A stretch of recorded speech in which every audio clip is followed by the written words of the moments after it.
Talking Heads podcast live from Pattaya, Thailand with your host Dave D. Join us weekdays. Check out all the latest updates on talkingheads-podcast.com. And welcome to Pattaya, welcome to Thailand. Today, what can I say?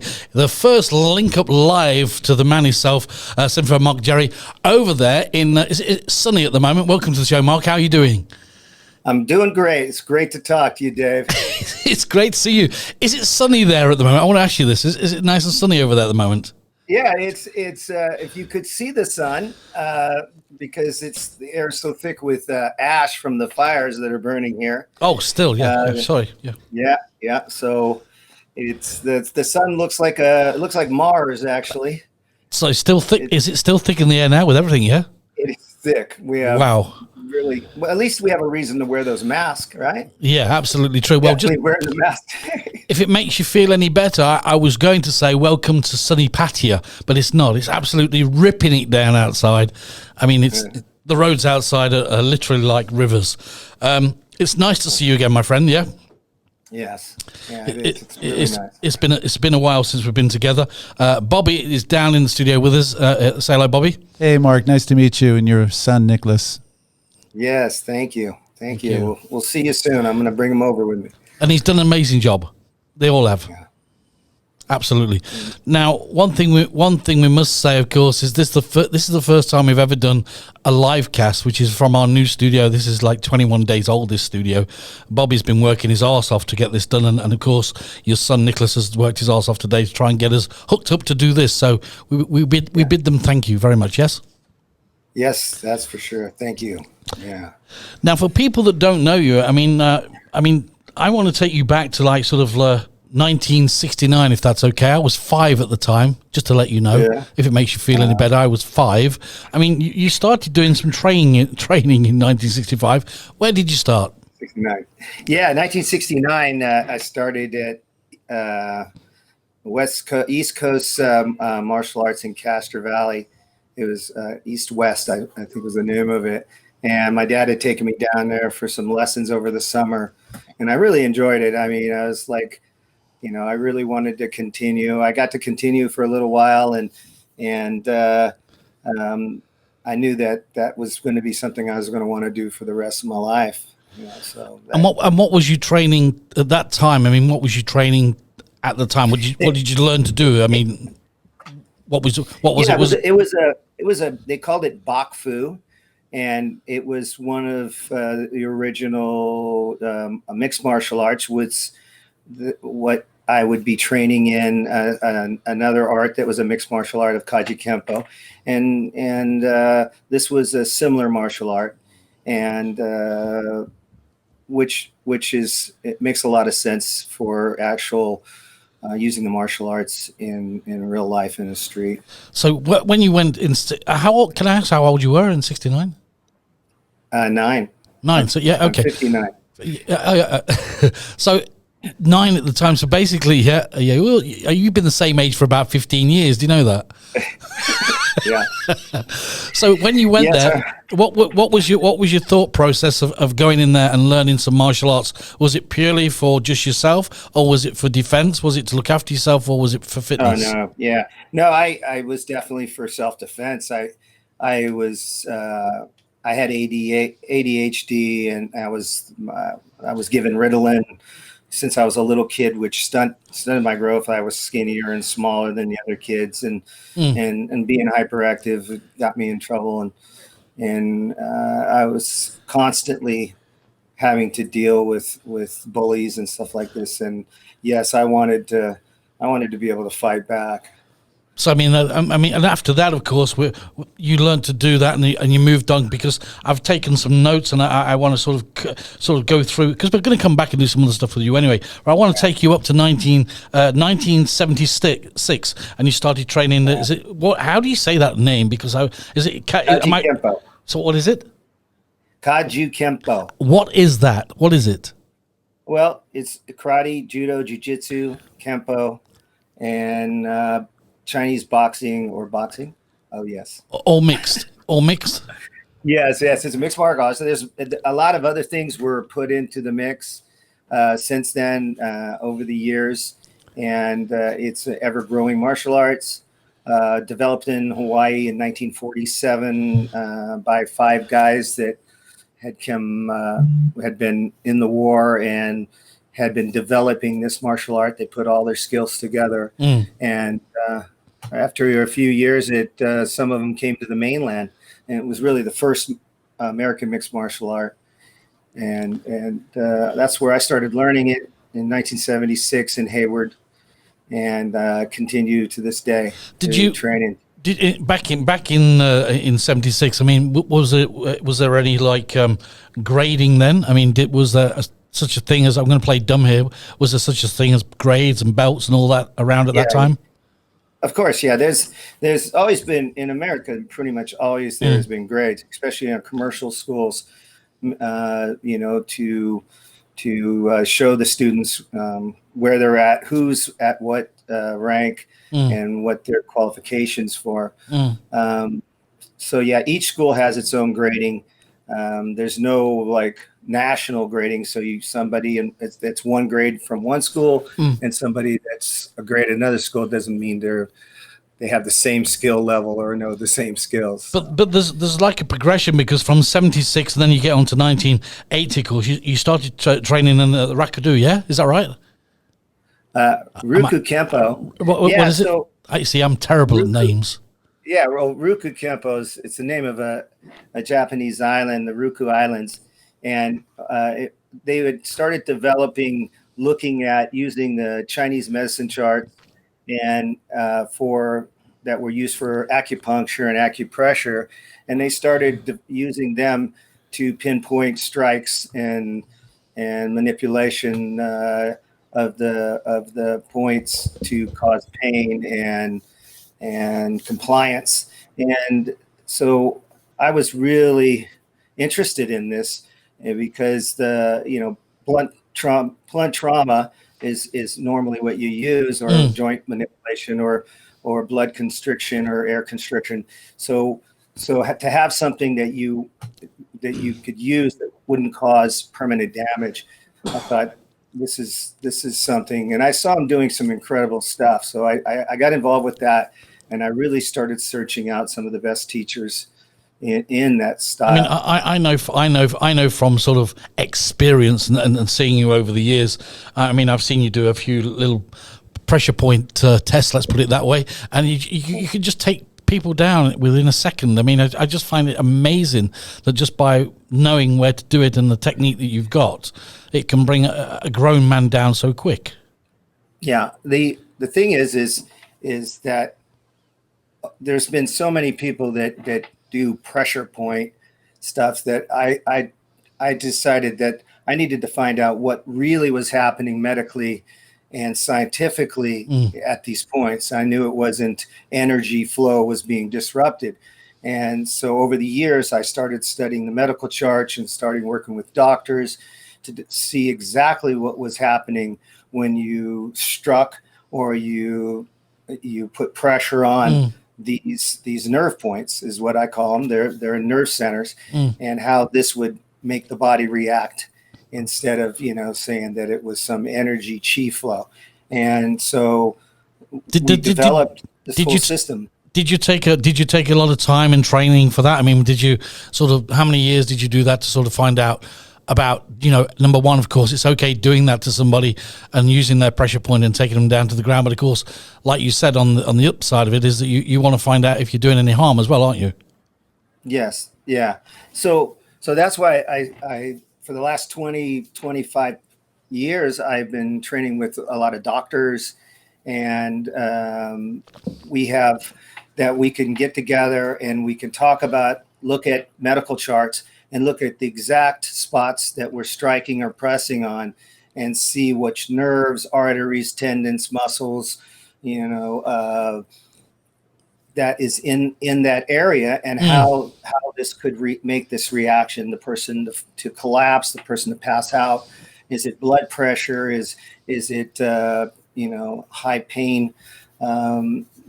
It depends on what it is. And with the doctor's help and the charts help, we've developed something that is scientific, not the pressure point deal that's come to be kind of laughing, thing because of people. Some people that went too far with it. Yeah, absolutely, and you got to do it right. I know that if I take you up to 2004, I know that you got a pretty big honor there. I mean, you got the 7th degree black and red belt. I mean, what was that for?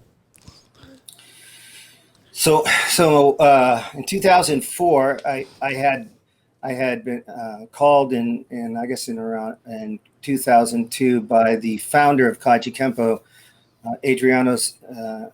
Sijo Adriano Emperado, and he at that time I was changing directions in my martial arts, and he called me and said that he wanted me to continue my Kajukenbo training and that I would be directly under the founder of the system, which was incredible. So I ended up being with him and doing a lot of things for KSDI, which is his organization. We worked on the putting together a Hall of Fame for his original students and the top people in Kajukenbo, and we did some other things. And so what is when you say when you get to like 7th degree? I mean, I know like black belt, but I mean, what is it when you get a black and red belt? I mean, what does that mean for the general public out there that don't know what it means? Yeah, so first through third, you just have a plain black belt, and this goes with all different arts. They have different stripes on their belt or different colors. Then fourth in the Ruku, 4th through 7th was master ranks, and 7th through 9th was grandmaster ranks. In Kajukenbo, they have different Sifu up to 5th, Seagal 6th and 7th, 8th degree is professor, 9th degree is grandmaster, and there is no 10th degree in Kajukenbo. So yeah, the when you get to that rank, you're especially in Kajukenbo. I mean, it's fair enough for me to say this, isn't it? I know that I know from us talking and being friends for many years now, I do know that you've got basically the highest ranking belt on the west coast of USA, and the former title of Grandmaster, which is 9th degree black belt and 8th degree professor. I know that you've got that. Yeah, that's pretty cool. I was so I originally was training with Dr. Ed Lake, who was an amazing pressure point, nerve, strike instructor. He was George Dillman's probably #1 guy and one of his top guys. And I trained with him and we had him out here on the West Coast constantly. And we were teaching and developing stuff. So George promoted me because George would promote all the top black belts with Dr. Lake. I was promoted to 9th degree and Grandmaster. Pretty cool. And I mean, I must admit, I mean, that's pretty impressive, isn't it? Yeah. I mean, but you do. I mean, I've seen you in action, so I do know that you live this, don't you? You live for this. Yeah, I think as far as at that, when I received that rank, there was only about 6 of us in the whole world that had that rank in DKI. And I later on, I actually kind of moved on from DKI into my own style. I went to this medical style of everything scientific and not calling it pressure points anymore and calling it nerve points or nerve centers. And but I have to thank them because they did a lot of research on this. He had a lot of people all over the world researching, and the only way you can research nerves and pressure points or strikes is to actually feel them and to use them on people. That's the only way you can learn it and the only way you can teach it. So I know from past experience as well. I mean, I know that you've been around a lot of people as we spoke over the years, and some of them I've met, of course, martial arts stars and film and TV. But of course, you've been in a few martial arts films as well, haven't you? Yes. Yeah, over the years, I've I've been in, I don't know, 5 or 6 films and half a dozen or more television shows, and then of course interviews, broadcasts, and demonstrations on TV and stuff like that. But I mean, let's just talk about a couple of people you've worked with. Of course, Don Wilson, Cynthia Rothrock, that a lot of people love. Of course, the lady herself. I've met her over here before, doing great, and a great lady. Yeah. Yeah, Cynthia is an amazing woman. I met Cynthia back in 2000 at an event, I think at the Arnold Classic, and then we went on a China tour in 2005, I think it was, and at the time we ended up dating, and it was a lot of fun. We had a lot of fun. We were really good friends, and we had a good time. And Cynthia is just an amazing person. Ended up coming over and seeing you when we filmed. Was it Thailand. White Tiger? Was it? Yeah, that was the name of the. Who was the guy we met before Toby? Yeah, we met Toby, didn't we, before? And then Matt Mullen, yep. Don the Dragon Wilson. Don the Wilson Dragon. We also, of course, we've got to mention, we have got to mention Dave Winters, of course, God rest his soul. I mean, what a guy, eh? What a guy. Yeah, that's another time. Yeah, it's another time, but I mean. mean. Over there was for the World Martial Arts Masters Hall of Fame. Yeah. And we started a new category on film. And David Winters has choreographed dance and fight scenes. Yeah, he was an amazing guy.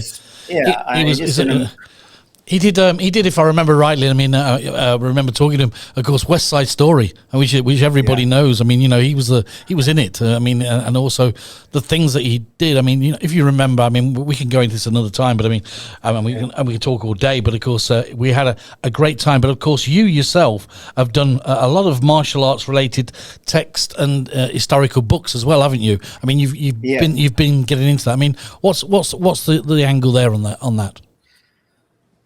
Yeah, I was lucky enough to be involved with this amazing writer and grandmaster. His name was Sid Campbell, and he was a Shoin-ryu grandmaster in Oakland, California, and he was just incredible and mentored me, and he wrote 50 books on the martial arts, and he was one that got me into working on some of these books that we did for Bruce Lee and books on Hawaiian martial arts. I also was with him. I went down and did a Black Belt magazine article where we demonstrated techniques. I met Eric Lee through him and went with Eric Lee to Black Belt magazine. We did a photo shoot and article in Black Belt.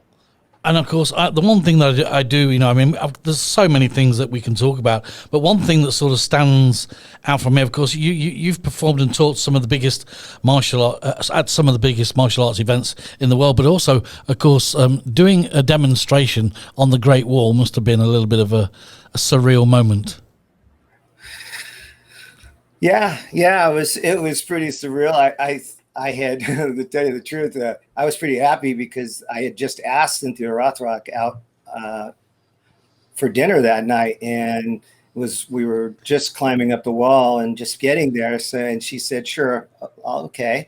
And so I was so happy that I was demonstrating with Eric Kowalski, who is just an amazing young man. He passed away earlier this year, and just incredible loss. But we did some demos up there. It was all filmed, and it probably was the first time. We also went to the Forbidden City, and I'm pretty sure it was the first time anyone has done a live full contact demos of martial arts there.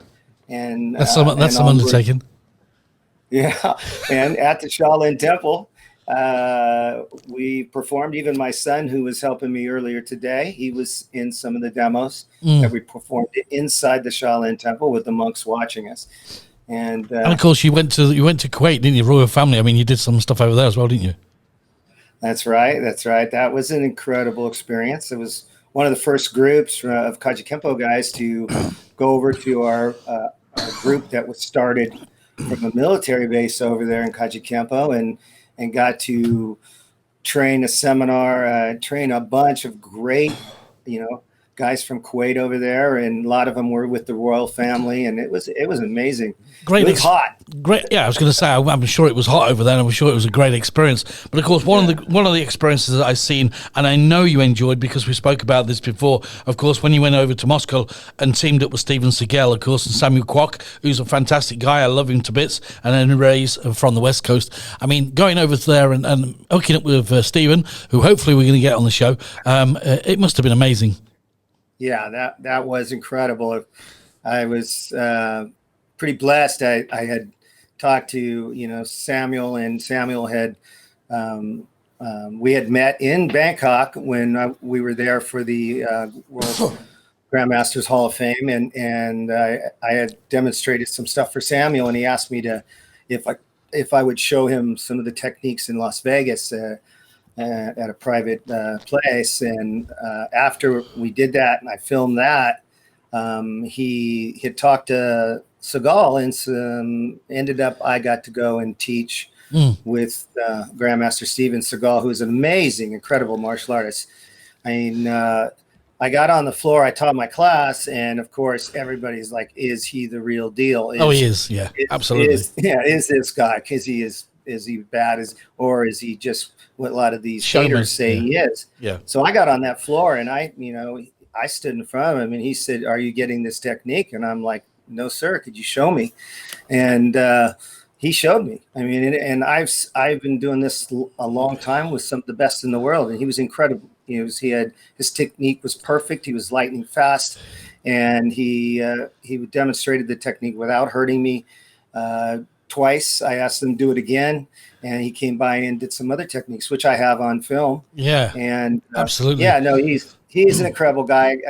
I got to go to his house and have dinner with him, and we sat up for hours talking about martial arts. And of course, you presented him with the one when we was in Bangkok. Of course, you presented him with the Hall of Fame certificate as well, didn't you? In the sword, which I've seen, which was very nice. It was the first time in Moscow. It was the first Hall of Fame and only Hall of Fame that Grandmaster Seagal had ever accepted, and it was quite an honor to do that for him, and he deserved it. And it was an amazing experience to be there and to be on the floor with him. And I know from being over here in Thailand, when you've come over here before, and like you say, we always hook up together and we stay together and do stuff together. I know from the Muay Thai,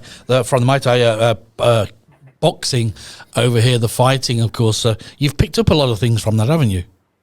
Yes, yeah. I have some good friends that live there and teach Muay Thai, and one of them's from the United States, Doc, and got to train with him and down in Krabi, and incredible. Using the elbows and the knees of Muay Thai are fantastic, and definitely have put that into my system. What do you think the future is now? I mean, you're basically at the moment. I've seen you before with the headset on and the microphone, and you've got 100 or 200 or 300 people in front of you, training them. I mean, you do 1-to-1 as well, don't you? Oh yeah. Actually, I was talking to a doctor of mine who is a neurologist, and when I told her what I do, she was very interested, and she asked me if I would teach her and her students, her medical students, give them a class. And just 2 days ago, Nicholas and I went down and did a class at Kaiser Medical Center for 2 hours with the neurologist, and it was amazing. Yeah, that's it's my favorite to do. I mean, I do huge events for West Coast World Martial Arts. Ernie Reyes Senior is my hero. He's 74 years old this year, and He's one of the most incredible mentors and martial artists I've ever met. He's got over 50 schools across the United States, tens of thousands of students. And every year for the last 16 years, I've taught their boot camps. And it's amazing. I mean, he'll have 700-800 people in uniform and black belts. And to teach these incredible martial artists is just a super honor for me. And I'm super privileged. Absolutely, and hopefully we'll get a couple of people on with you in the future, and we'll try and hook this up with other guys as well. And hopefully, what we can do next time when we get you on again, of course, is put you into a situation where basically you could have somebody in front of you and demo a couple of things for us, because that would be great. Well, of course, that'd be really cool. Nicholas. Then Bobby knows what he's in for when you come over it. I'm staying away from this guy. Did you hear what he said, Mark? He said he's staying away from you. I heard him. So I'm going to ask you this as well, because you know that I know you very well, so and we're good mates. How's your dancing? Well, dancing has been. Are you still doing it? Well, they're not actually allowing any dancing right now, and so it's and you can't really do you can't do Zoom dancing. Virtual reality. So, you have to get the glasses on. I mean, if we do dancing, you know, Audrey and I are dancing. Audrey's been practicing her she's going to be she is definitely going to be a ballerina. She's been working so hard at her ballet, but and we've been practicing some tango and stuff. But you know, I when it opens up, we'll definitely be having some dancing here at La Casa Grande, and because just, you know, I love dancing. I know you do. I mean, I've seen you do it, and I know that you can dance, and I know you can sing, and you're a talented guy. But hopefully, when all this mess is cleared up, of course, you'll be jumping on a plane and coming back over here, giving me a big hug and a kiss, and we'll get back together again and have a good time. There's no doubt. I mean, there's no doubt. I mean, is there going to be? Do you think there's going to be a 2021 Hall of Fame in Bangkok again? Do you think if they open up that'll happen, or do you think? Yeah. That'd be pretty cool. I mean, we had last time we had some great guys there, didn't we? We had Dr. Robert Gaylord, of course, which is a great guy. I mean, he's a good guy. He likes us. Well, he likes me. He said so. That's a bonus. He's a big guy. Mike Stone. Yeah. Remember Mike Stone? Yes, I do. Yes, yeah. I remember that one, Mike Stone. I mean, I'm not even going to go there. So this interview was one of the greatest interviews. So we're in the penthouse suite. I hate you. 5-star hotel. And so Mike Stone, let me give you a little clue who this guy is. They called him the Animal. He nobody wanted to get in the ring to fight him back in the early 60s. And he was one of the best fighters there were. And he was teaching for Elvis Presley and his wife, and so you know, things started going bad for Elvis, and things were not good. And when his wife decided to leave, she ended up moving out with Mike Stone. So everybody thought, or at least I thought at the time, well, Mike Stone was the only person that would be able to stay alive and do that, right? Because this guy is something else. So anyway, you know, this is the story we all heard. And so I had told Dave this was, you know, that he had trained and taught Elvis, and that's what it says all over the web. Well, when he started doing the interview, Dave was doing the interview, and he started talking about Elvis Presley.